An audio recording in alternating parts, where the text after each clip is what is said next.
3 দিনের সফরে ঢাকায় পাকিস্তানের উপপ্রধানমন্ত্রী ইশহাক দার বিভিন্ন রাজনৈতিক দলের সাথে বৈঠক, ৭১ ইস্যু সহ অমীমাংসিত বিষয় নিয়ে আলোচনা।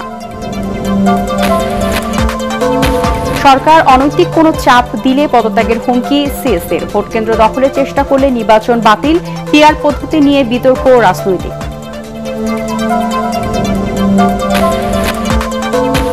কারো ষড়যন্ত্রেই নির্বাচন বানচাল হবে না দাবি স্বরাষ্ট্র উপদেষ্টার, সবকিছু নিয়ন্ত্রণ করছেন আমলারা, অসহায় উপদেষ্টারা, অভিযোগ মির্জা ফখরুলের। পুরনো সংবিধানের অধীনে জাতীয় নির্বাচন হলে দেশে আবারও ফ্যাসিবাদী শক্তির উত্থান হবে, সংবাদ সম্মেলনে এনসিপি নতুন সংবিধানের মাধ্যমে জুলাই সনদ বাস্তবায়নের দাবি। ডাকসু নির্বাচনে ছাত্র সংগঠনগুলোর আচরণ এখন পর্যন্ত আশাব্যঞ্জক, বললেন বিশ্ববিদ্যালয় উপাচার্য। ডাকসুতে চলছে মনোনয়নপত্র যাচাই বাছাই। এবং ডক্টর ইউনূসের কারণেই মার্কিন শুল্ক ইস্যুতে বিশেষ ছাড় পেয়েছে বাংলাদেশ, দাবি প্রেস সচিবের। বিশ্ব বাণিজ্যে প্রতিযোগিতায় টিকে থাকার আশাবাদ।